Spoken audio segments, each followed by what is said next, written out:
Aachen, August 25, 1944. The sky over the front was flat and white. The sun felt like a cold coin in the hands of men who had learned to count seconds.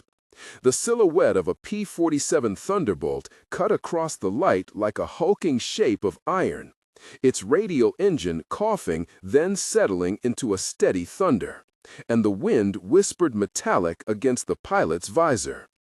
"They called it a bathtub," one veteran said under his breath, smiling with something close to scorn. That small joke hid a larger disbelief that would burn away before the first sortie ended. What the laughing veterans read as clumsy contrivance would turn, in hours and then in months, into a machine that forced German pilots to rethink everything they thought they knew about air combat. The story that follows does not aim to glorify violence. It instead traces a pattern of design choices industry and doctrine made when attrition met innovation, and shows how a heavy fighter with a turbo supercharger and a stubborn radial engine could rewrite the calculus of escort, air superiority, and close air support. On one side were American factories and a doctrine that valued mass and resilience. On the other were German pilots and aircraft tuned for finesse and altitude. The question that would haunt flight records and after-action reports was simple and devastating. How did a plane built to take hits and keep flying become the instrument that turned tables on an enemy who favored precision and climb rate? Designers in far-off drawing rooms and in hot, oily workshops treated the P-47 as a list of constraints and compromises.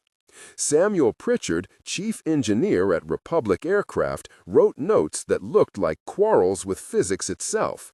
Trade-offs between armor plate and speed, an appetite for ammo belt capacity, and the need to carry drop tanks for range. The philosophy of design that emerged favored a beefy airframe and a turbo supercharger that kept boost pressure at altitude while a massive radial engine delivered brute power. Early engineers argued about drag and framing, and about whether adding armor to protect the pilot would render the plane uncompetitive in a turning fight. They tested cooling ducts, rearranged control surfaces, and mocked up prototypes until the changes read like surgical adjustments to a living organism. Specifications poured from design rooms to production lines indicated weight tolerances, torque curves, and expected sortie rates. In mock-ups, the P-47 looked indecently heavy. But when engines roared and an escort formed, the logic of production revealed itself. The decision to use a turbo supercharger was not aesthetic, it was strategic. It allowed the Thunderbolt to operate at altitudes where earlier radial designs lost power, and to keep power curves flat during the dive and the recovery, enabling dive speeds that German pilots had not anticipated. The prototype tests were noisy, oily, and sometimes dangerous. When a test stand cracked an exhaust flange, there was a smell of burnt lacquer and of oil. The team would write memos that read like battle plans, assigning priorities and naming men responsible for fixes. Major Robert Carver was the pilot who would come to embody the contradiction of the plane, a tactician with a mechanical streak and a mouth that laughed too loud at briefings.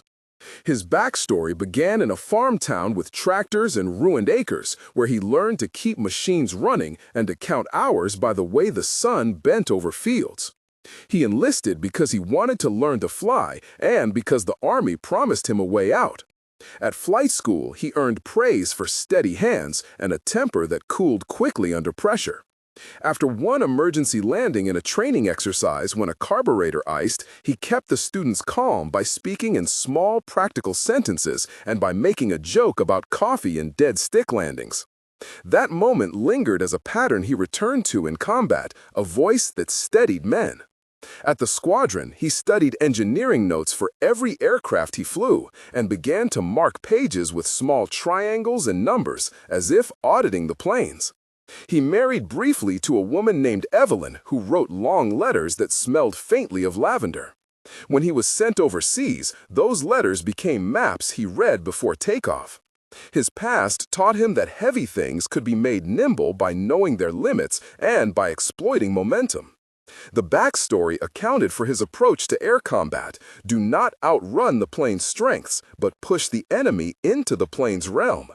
He knew the P-47 had weaknesses in tight turning duels, yet strength in dive and recover. Knowing came from hours with grease under his nails and late nights with blueprints. He was a man shaped by repair manuals and by a childhood sense that things could be fixed if approached with method and patience. That temperament made him intolerant of bravado and patient with men who could not yet reconcile the Thunderbolt's shape with its purpose. Training and early sorties were a crucible. Mechanics like Sergeant Anna Morales and Foreman Walter Briggs kept the squadron airworthy by night, turning bent armor plates back into useful shields. Captain Edward Royce led navigation briefings, tracing routes by finger on maps stained with coffee. Lieutenant Carl Benson ran gunnery drills and counted rounds expended with a ledger and a frown. Each name carried actions concrete and visible. Anna pulled start handles, smelling gasoline and iron, swearing softly when a spark plug failed. Walter timed the rivet crews on the production line and wrote reports on delays in industrial output. Royce annotated route cards to avoid flak concentrations. Benson calibrated ammo belts to reduce jamming. The unit logged sorties in orderly columns, yet the ledger hid a growing list of losses. The first weeks of combat taught a brutal arithmetic. 16 sorties flown, 3 aircraft lost to flak, 2 pilots down after running out of fuel on long escort missions. Numbers appeared in reports like small tombstones. Officers argued in smoke-filled tents over whether doctrine should favor close escort or stand off and use drop tanks aggressively. Mechanics counted hours and suggested rotating parts to lengthen overhaul intervals. There was institutional resistance to change. Many commanders believed that fighters should continue to dogfight in turning engagements because that was what training emphasized. Ground crews and flight records, however, suggested an alternate theory.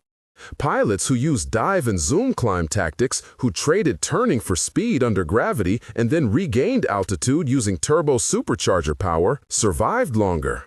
A pattern emerged from thin data and bruised men.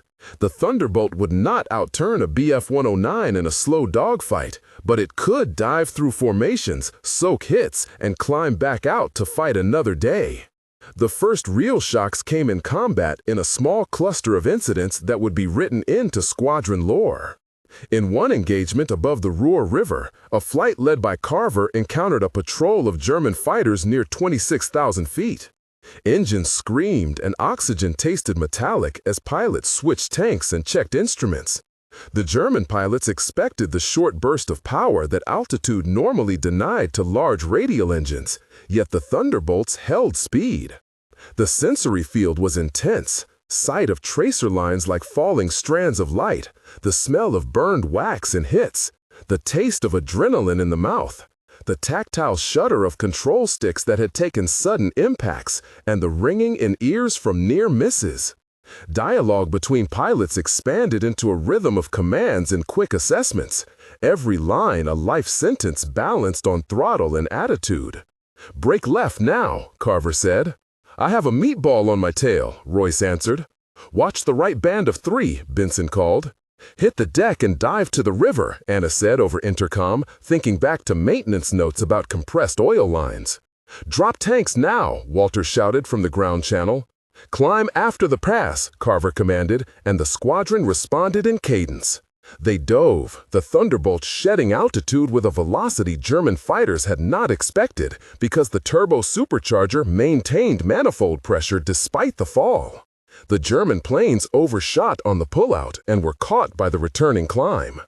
Analysis later would show that the P-47s had suffered damage to control surfaces, yet kept flying because armor plating absorbed pistol caliber hits and the radial engine continued to deliver torque. The incident shifted confidence into belief. First real losses taught difficult lessons. A training flight had misjudged weather and flew into a bank of fog where they lost visual formation and, with it, some pilots. The unit logged 4 dead in that single mistake, and morale dipped. Commanders instituted stricter instrument training and maintenance protocols. There were moments when engineers like Samuel Pritchard argued over redesigning control linkages, and days when factory production lines paused because a critical bearing was scarce. Questions of logistics became doctrinal. Arguments. Production had to match the tactical vision if P-47s were to change the war.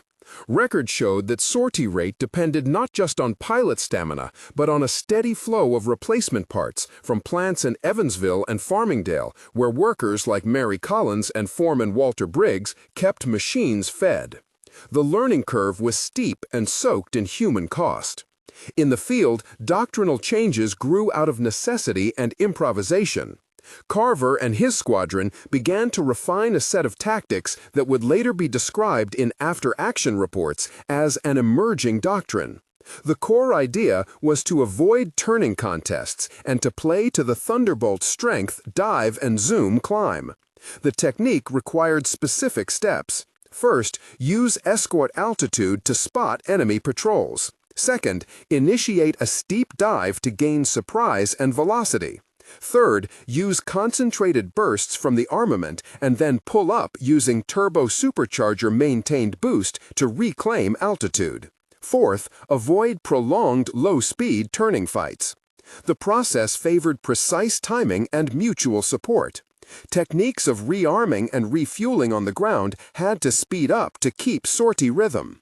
A technical note explained the turnaround procedure in precise terms. Rearming and refueling the Thunderbolt required a coordinated ground sequence. First, ammo belt sections were cleared.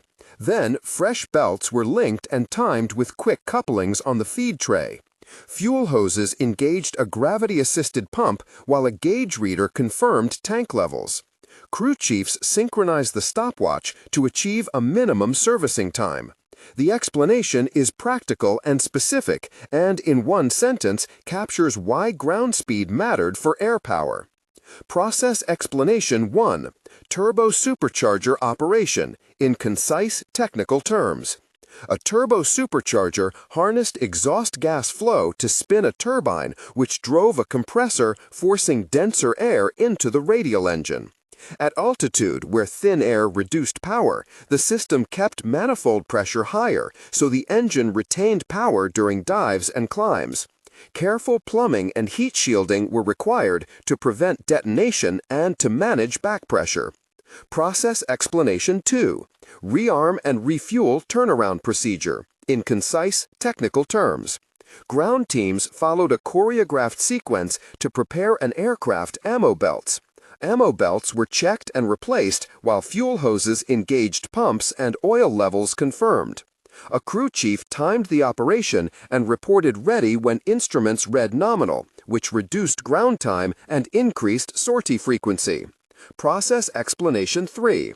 Armor distribution and gun synchronization in concise technical terms. Engineers distributed armor plate to protect cockpit and vital systems while balancing weight. Guns were synchronized with firing cams and trippers to manage overshoot and to ensure ammo belts fed cleanly under high G stress, which reduced jamming during sustained burst firing.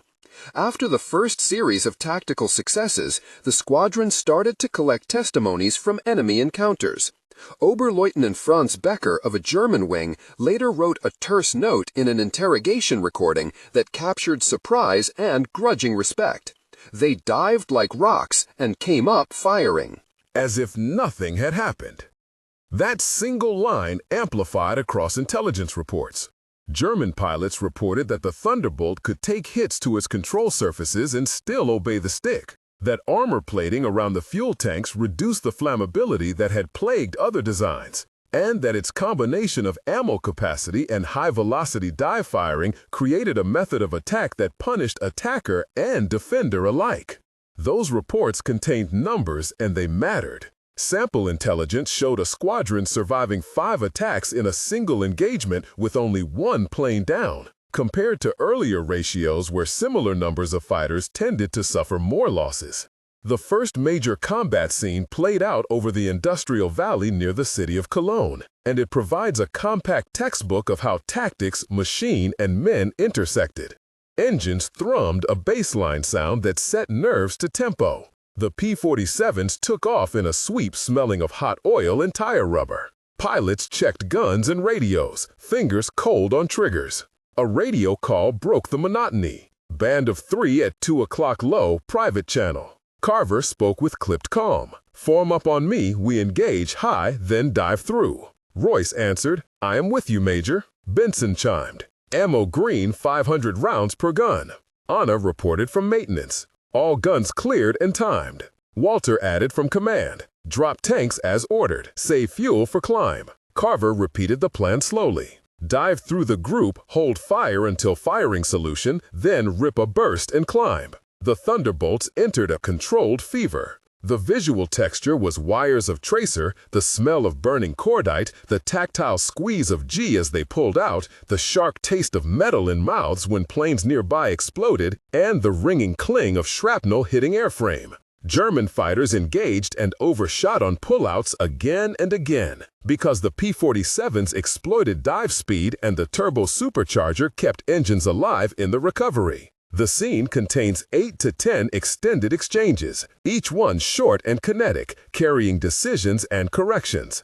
Damage reports afterwards showed several punctured fuel lines and dented armor plates, yet most aircraft returned limp with heroism rather than catastrophe. Tactical analysis of the incident highlighted that the Thunderbolt functioned as a kinetic anchor. It absorbed force while returning it with deadly consistency. Moment of tension, 1. A mid-air collision avoided above flak fields. Moment description. The squadron passed through heavy anti-aircraft fire and visibility dropped from tracer to smoke. 2 planes converged in a cloud, and for a breathless second their wingtips threatened to kiss and shear. Carver shouted, left hard now, and a junior pilot named Tom Willis clawed the stick in time.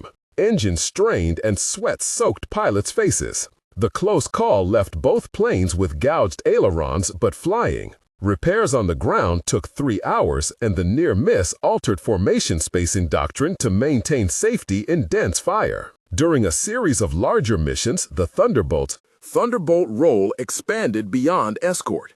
The aircraft began to lead ground attack sweeps, making use of its mass and armament to destroy trains, tanks, and bridges. The doctrine shifted again from pure air-to-air ground integration. Pilots learned to approach targets in steep diving runs using dive and recover to avoid concentrated anti-aircraft fire, and then to use heavy armament to saturate zones. Those sorties demanded revised logistics, more bombs, more armor, and more emphasis on maintaining industrial output. Production numbers mattered more than ever, and the plants at Evansville turned out frames at a cadence dictated by wartime demand.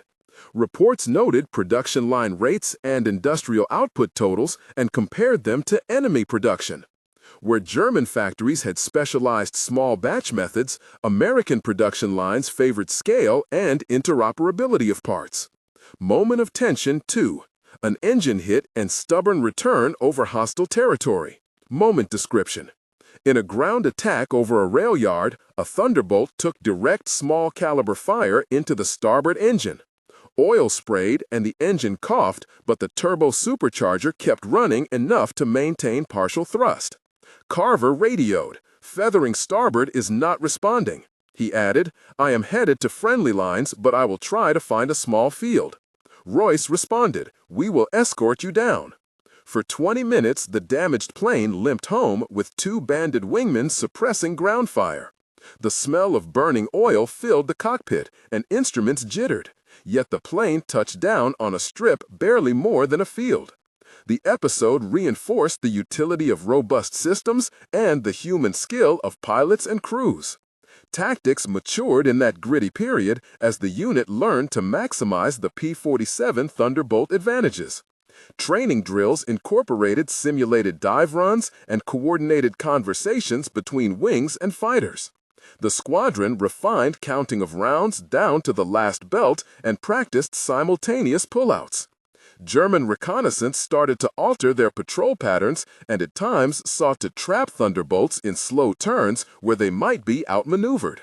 It worked occasionally, and when it did, it taught brutal lessons about the limits of doctrine.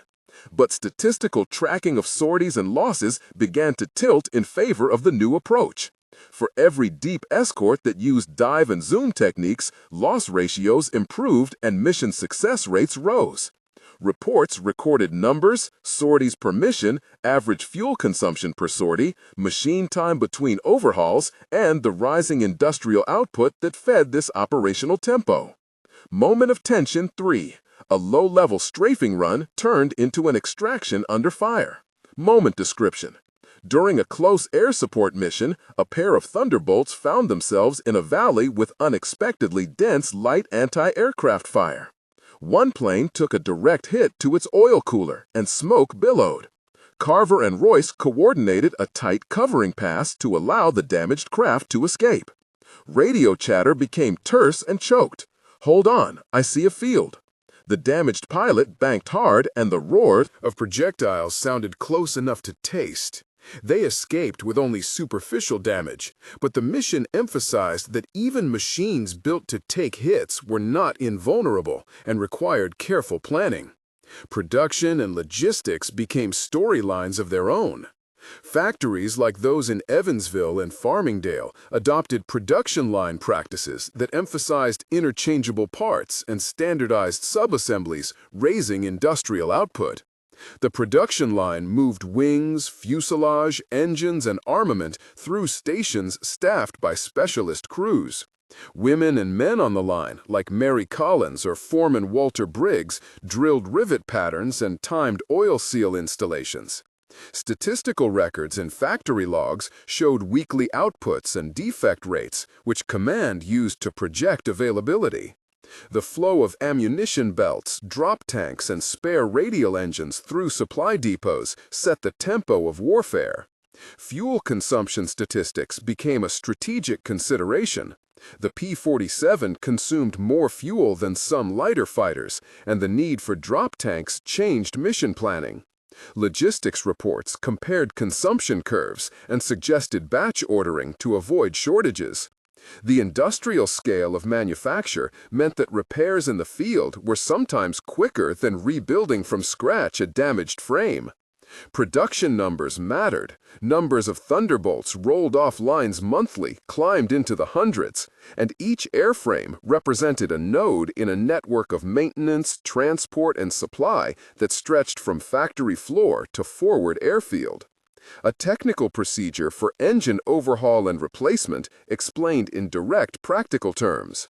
The engine change procedure required removing cowling and disconnecting control linkages, torquing bolts in sequence while crane teams lowered the massive radial engine into a cradle. Mechanics replaced valve seals, cleaned spark plugs, and calibrated ignition timing. The operation typically took a seasoned crew 3 to 5 hours and reduced time between operational sorties. That procedure underscored the interplay between production line practice and front line readiness. Personalities shaped outcomes. Captain James Hayes, the group commander, pushed for tactical flexibility and authorized experiments that deviated from standard doctrine. He argued in heated briefings and wrote memos to Air Headquarters insisting that doctrine must follow demonstrated effectiveness, not training orthodoxy. Chief Engineer Samuel Pritchard sent design memos and sometimes flew with squadrons to witness performance. Sergeant Anna Morales saved lives by insisting on checking specific fittings that were overdue for replacement. Foreman Walter Briggs negotiated overtime with plant supervisors to keep parts flowing. Lieutenant Karl Meyer, a captured German pilot, later provided intelligence on German reactions and enemy tactics, altering plans at the command level. Captain Edward Royce flew with calm precision and became the man who taught junior pilots the detailed sequence of the dive and pullout. Each of these 5 to 8 secondary figures did concrete things that left traces in logs and letters, and their actions combined to create a complex web of cause and effect. At roughly one-third into the narrative, it is worth pausing to speak directly to the viewer. If this sequence of early mishaps and sudden innovations has surprised you, and you are thinking about the human choices behind engineering, please say so in the comments. If a particular design decision caught your eye, start your answer with the word engineering, and then tell us which choice you would have made differently and why. We will read every thoughtful comment and highlight the most insightful responses in a follow-up episode. We're building a community that values detail and evidence, so if you can cite a source or a document, please do so for credibility. Your voice helps shape future episodes and uncovers angles historians might miss. But the story continues. There is more that needs to be told about how doctrine adapted and about the costs paid in metal and in lives. The adaptation of tactics and the scaling of production soon produced dramatic results. In a concentrated period of operations over Western Germany, sorties increased, sortie success rates rose, and enemy claims shifted from derision to caution. The Thunderbolt began to appear in enemy communiques as a persistent hazard, a plane that could soak punishment and continue to project firepower. Intelligence summaries quoted German pilots by name and included intercepted radio logs that mentioned unseen toughness and surprising speed in dives. Those documents were dry and bureaucratic, but they carried force as evidence that engineering choices had strategic impact.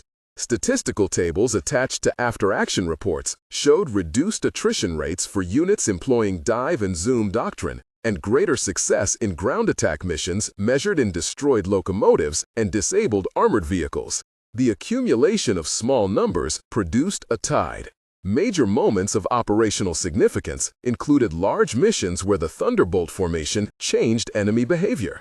At the Regensburg Corridor, a concentrated attack used P-47s to escort bombers and then peel off to hunt interceptors. The Thunderbolts attacked with high-velocity dives and heavy armament, leaving behind flaming wrecks and stunned enemy pilots. The shift resembled a tactical inversion. German pilots expecting easy high-altitude work found themselves fighting a heavy hammer that did not bow to finesse. Reports recorded the number of aircraft claimed destroyed and the percentage of returning damaged but flyable planes. The raw numbers mattered, and they told a new story of attrition and dominance. A closing sequence traced the broader strategic consequences. As industrial output increased and doctrine adapted, the P-47 Thunderbolt graduated from a curiosity dismissed by some to essential instrument in a new combined arms approach. The aircraft became not simply a fighter, but a platform for flexible operations, including escort, interdiction, and close air support. Its turbo supercharger, radial engine, and generous armament allowed it to attack from altitude, absorb damage, and return to base. The combination of machine durability and production scalability meant the air war evolved from a contest of individual finesse to a war of sustained presence. Epilogue, 1 month later. In the month after the decisive missions, the squadron compiled lessons learned and distributed them across wings. Pilots wrote reports ranking tactics, and engineers adjusted maintenance schedules. Field medics documented lower fatality rates for certain types of damage, and ground crews reported fewer catastrophic fires due to armor plate adjustments. The cumulative effect was visible on airfields. More aircraft returned with repairable damage than before, and morale ticked upward as pilots gained confidence in their aircraft. Commanders rebalanced training syllabi to emphasize dive recovery maneuvers and to limit risky turning engagements. Epilogue 2, 3 months later. 3 months after the initial engagement, the theater saw measurable shifts. German High Command issued directives cautioning pilots against diving into zones where Thunderbolts operated. Production numbers from the plants had increased, and logistics had begun to supply forward depots with more spare radial engines and ammo belts. Tactical doctrine and field manuals reflected the change, with new recommended tactics that mirrored the American dive and zoom method. The change did not erase losses, but it changed expectations of what a fighter formation could accomplish and how industrial weight converted into operational persistence. Epilogue 3, 6 months later. 6 months later, the strategic map reflected durable effects. Enemy sortie rates over contested corridors had fallen, and ground offensives benefited from more frequent close air support. Statistical reports tallied destroyed enemy armor, knocked out rail nodes, and interdicted supply lines. Historians later would point to the combination of design resilience, industrial output, and tactical adaptation as a turning point in the air campaign. The P-47 Thunderbolt in those months was not simply an aircraft, but a node in a system that linked factories run by people like Mary Collins to pilots like Major Robert Carver and to commanders who dared to change doctrine in response to data. The epilogue closes on numbers that matter: thousands of sorties flown, hundreds of targets interdicted, and a visible decline in enemy operational tempo. A final reflection restates the opening image, but in an altered light. The hulking silhouette that once drew ridicule now cast a long shadow over battle plans, and in that shadow, men and machines learned to survive and to fight smarter. The technical synthesis of turbo-supercharger, radial engine, and distributed armor created a platform that exploited physics and production to great effect. The statistic that sealed the argument was stark: production figures showing monthly output in the hundreds and operational reports documenting a sustained reduction in loss rates for units employing the adapted doctrine. The German pilot quoted earlier, Franz Becker, closed the dossier with a line that historians would repeat: "We learned to fear a machine that did not flinch." The lesson endures that in modern war, engineering choices and industrial capacity can change tactical truth, and that a design that looks clumsy in a hangar can become a decisive instrument when doctrine and production align. If this account inspired you to question assumptions about technology and tactics, subscribe for more deep dives into weapons doctrine and the people who built them.